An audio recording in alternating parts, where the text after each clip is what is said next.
Hey guys, I just had a a bit of a tarot joke. Well, maybe it's a joke. I hope it's a joke because it's kind of scary also. I'm not sure how to call this yet, or whether it will be a series.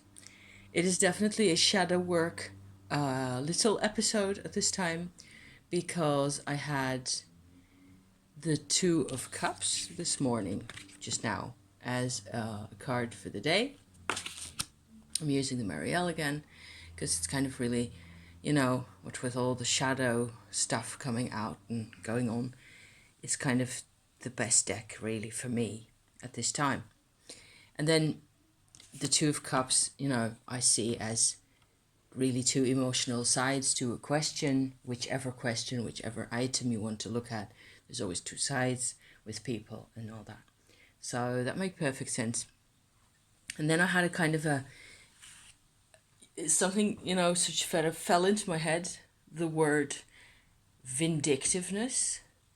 I can be quite vindictive on the inside. I don't want to know because it was never an option to acknowledge any of those sentiments or feelings or tendencies or thoughts.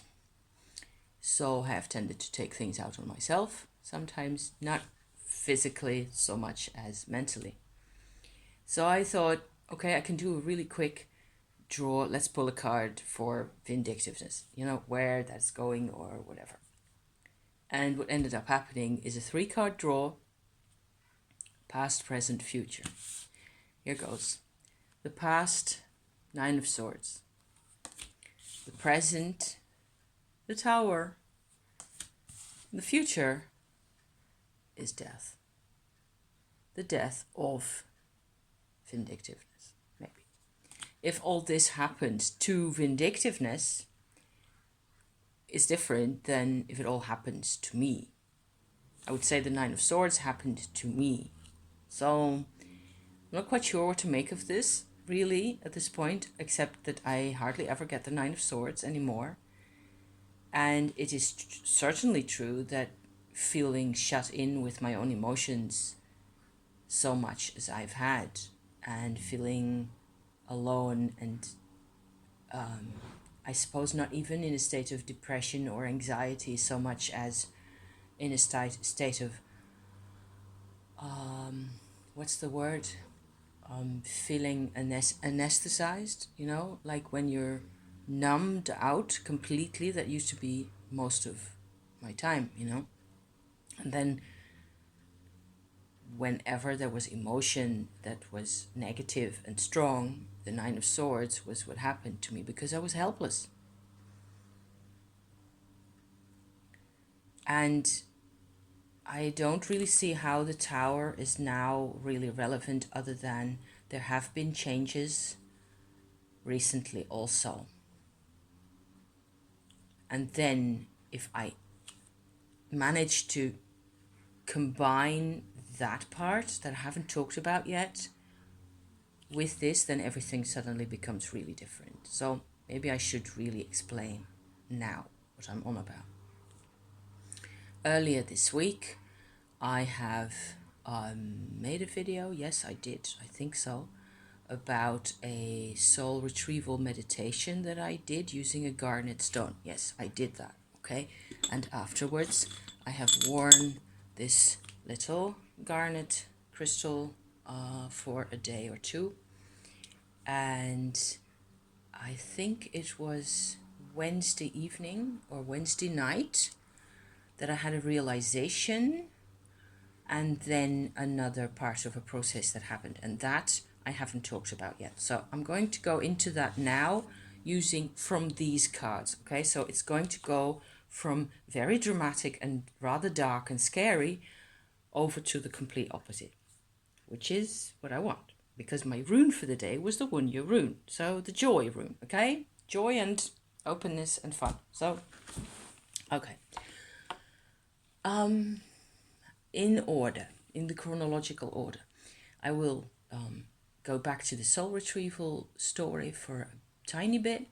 I have had this session where I think that was Monday.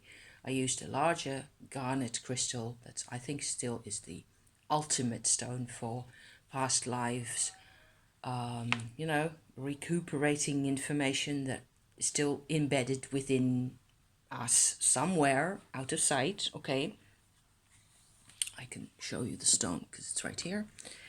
It's in a bag like this, and this is the stone. It's really gorgeous. It's can I show you how big that is really? So this is a tea light, okay, bottom of a tea light. It's about that size, slightly longer, and it's a really powerful crystal. I got back in touch with that past life where this woman dies in childbirth, basically, and she's from gypsy descent, living probably in the mountains in the south of France, the southeast, close to the Italian border, probably. I'm thinking about this Wednesday evening, going over it in my mind, and I'm feeling like, okay, I keep trying to connect with her emotionally because that's what's doing me a lot of good.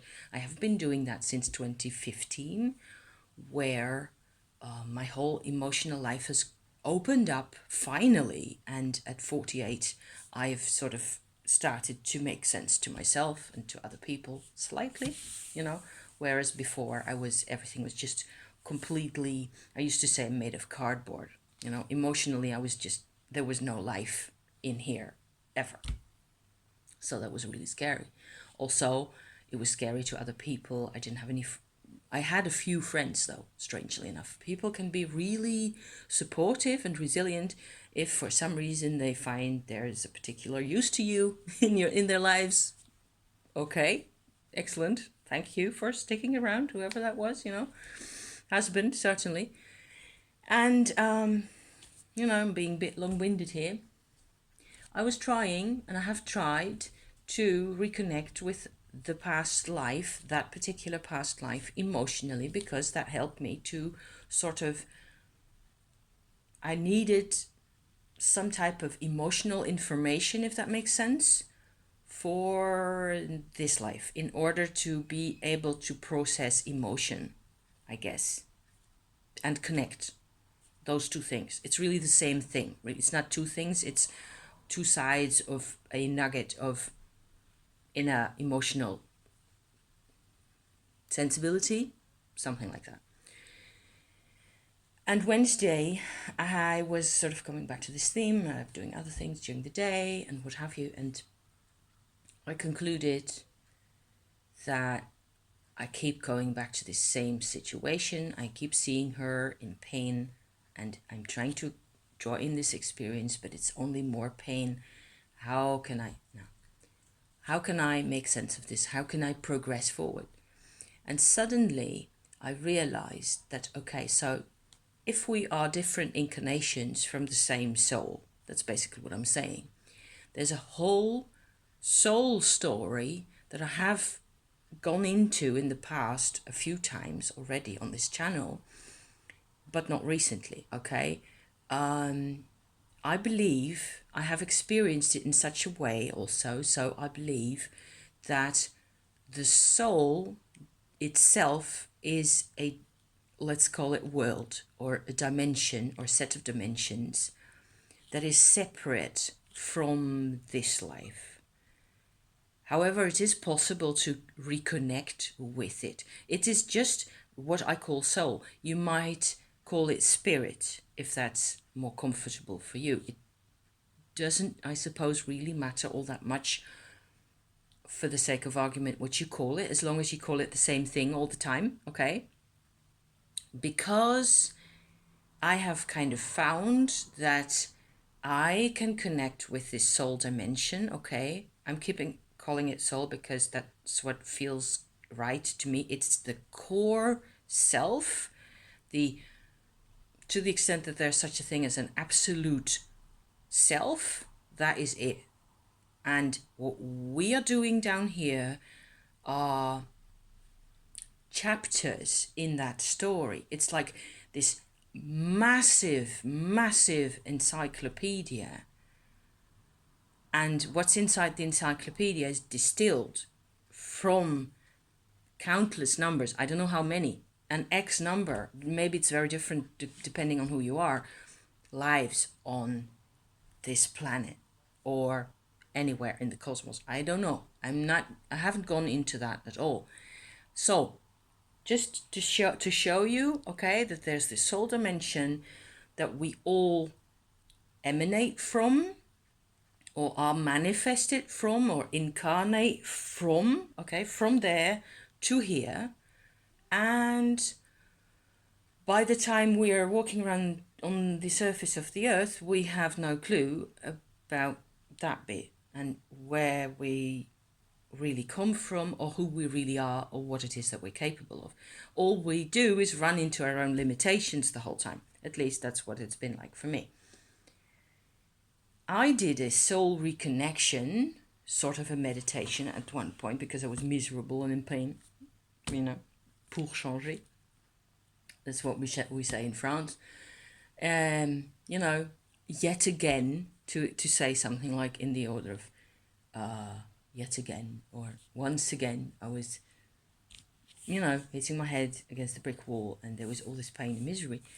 And I did, I asked my inner child to call for this soul, this true nature, this immortal nature that I am connected to. And because I couldn't, so my inner child sort of made that connection, because that kind of worked. It just went by itself. So since then, I've had this kind of a sense of this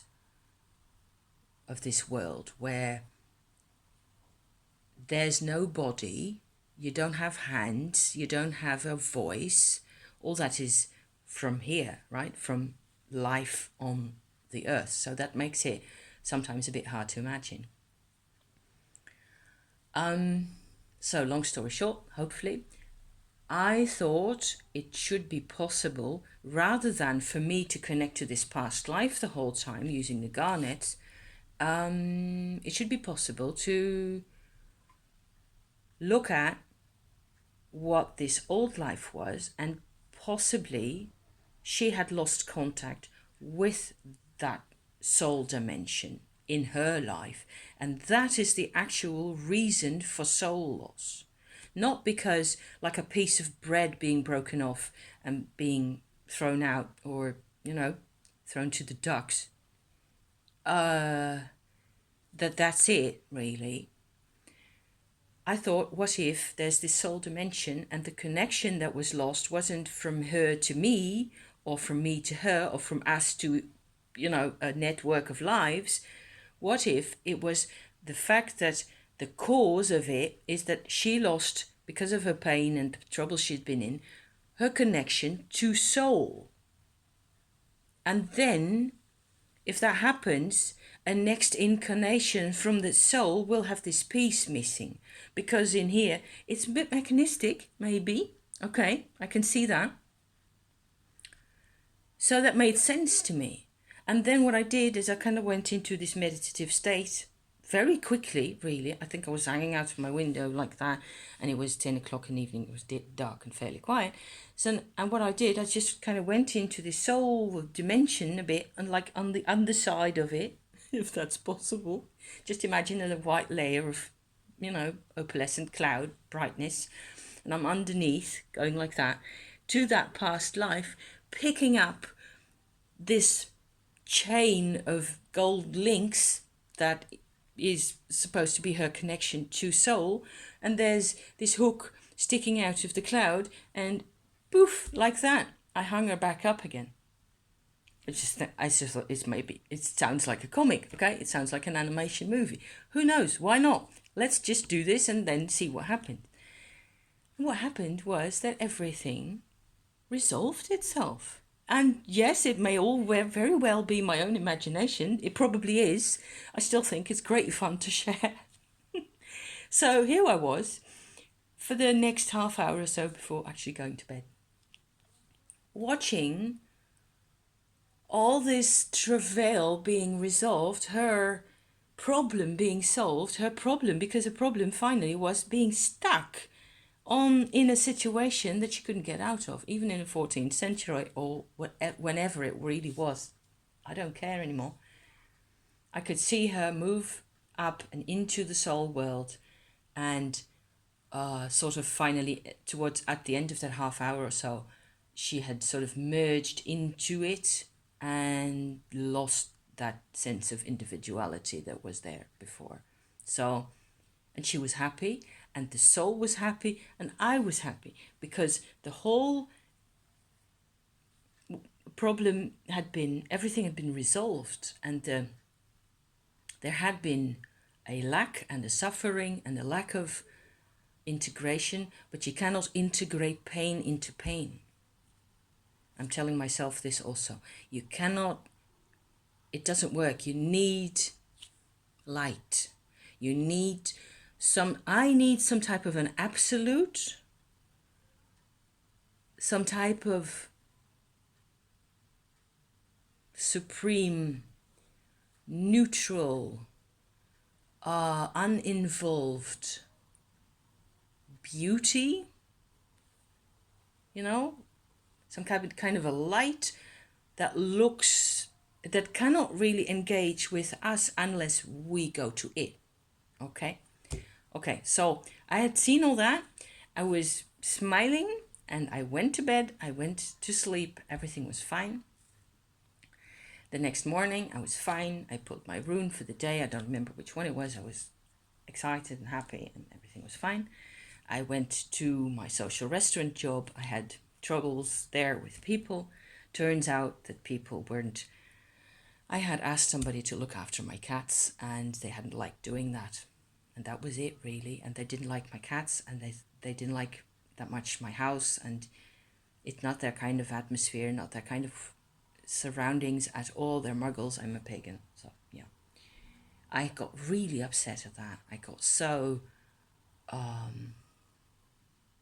scared and resentful and emotional, and I had severe PMS, I think, because by now I'm on my period, so everything's on that end also is sort of starting to move again.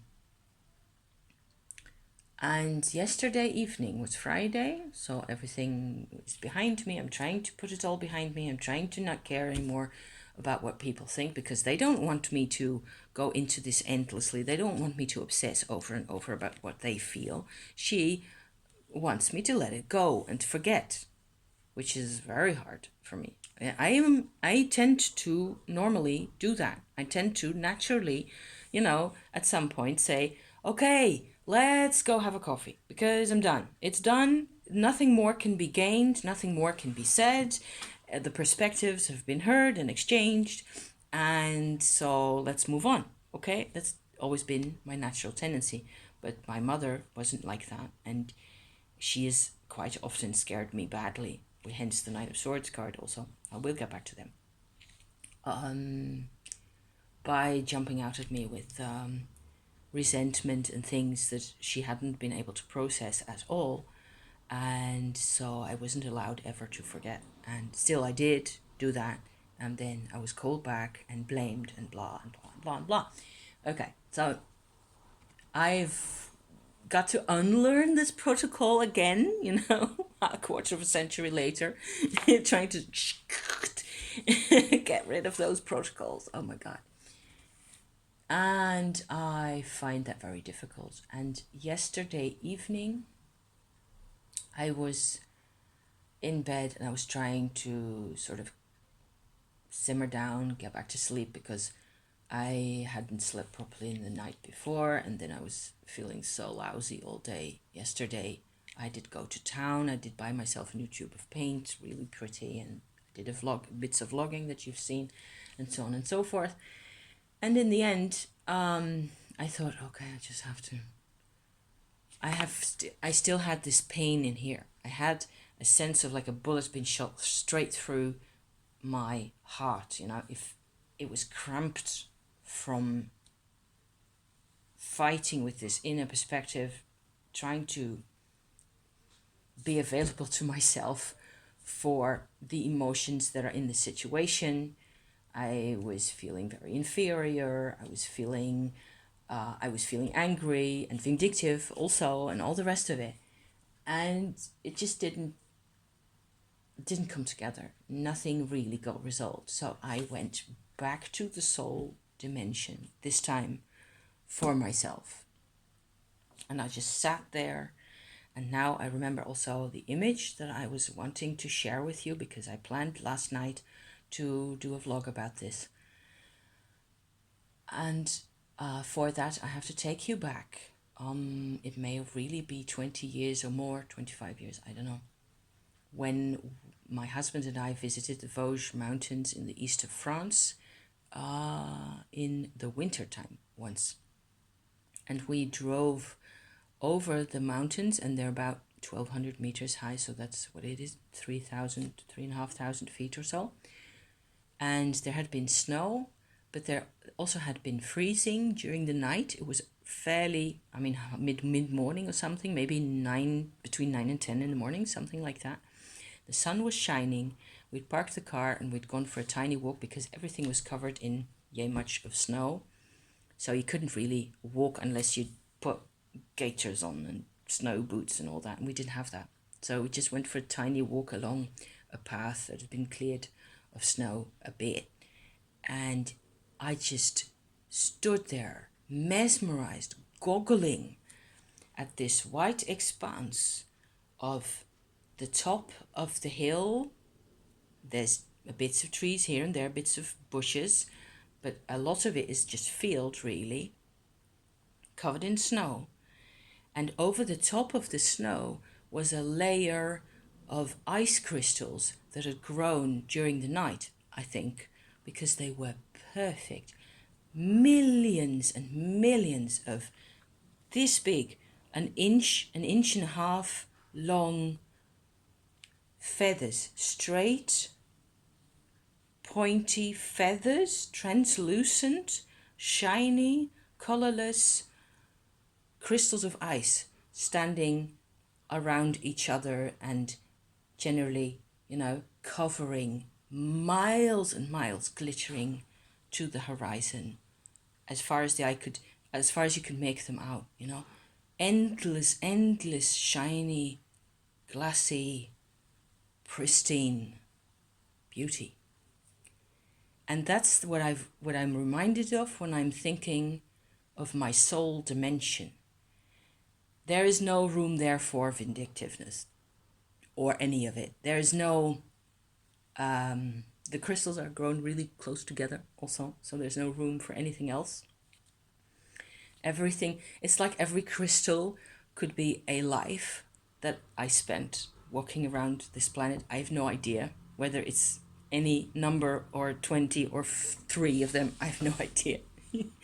All I know is that the life that I have been in close contact with, that was there, okay, that got to be in contact with the soul dimension again, that resolved a lot of, I suppose the only way to describe that is karmic pressure, really, that has influenced this life always, all the time. And now, what with emotional difficulties and things that I find really hard to handle, and I've no clue how to go about that, I have nobody to tell me what I should do, how I should talk to somebody who doesn't want to talk.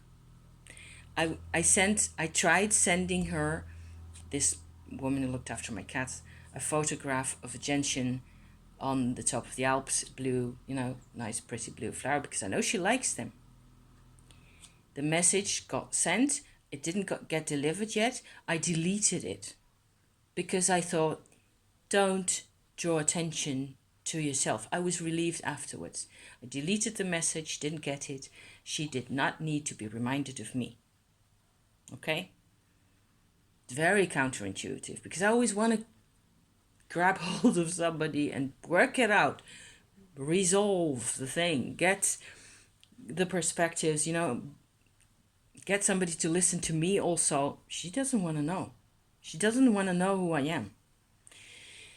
So I don't know how long I will be working there for still. so far I have not decided anything. I have not decided whether I will go or stay yet.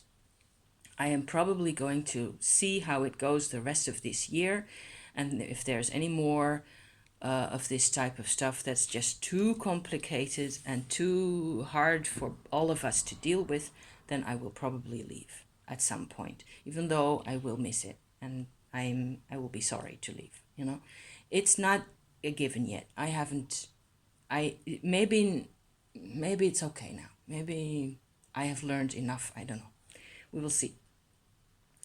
But I found that all through this whole endless roller coaster of dimensions, you know, yeah, last night I found that visiting the soul dimension, and I'm only painting this picture of these ice crystals for you to have a sort of an impression of what it is that I'm connecting to at that moment.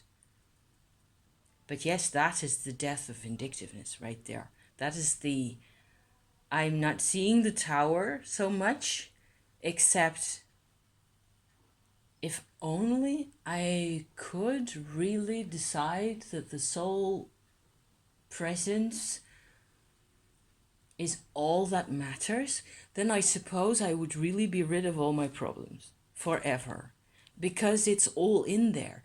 It's your real best database. All the wisdom that we need is in there. And it's different for each and every one of us. For me, the core concept that I find embodied in my soul, that I recognize from what I most desire in my life, the core concept for me is beauty. And the crystals of the ice, or for example, quartz crystals, or minerals, you know, any kind really, or simply jewelry and gemstones. And, you know, you can let me look at gemstones all day long. I'm gone. Seashells also, you know, like this big guy here. I'm not sure I've actually shown this one to you. Maybe I have in the past. This also, you know, this color.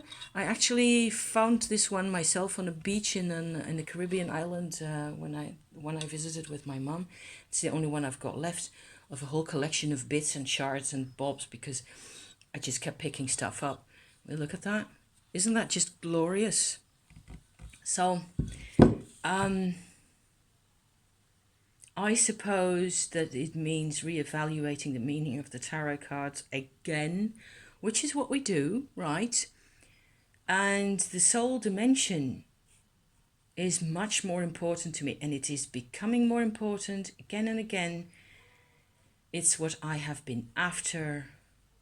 It's what I can use. It is what I have to work with.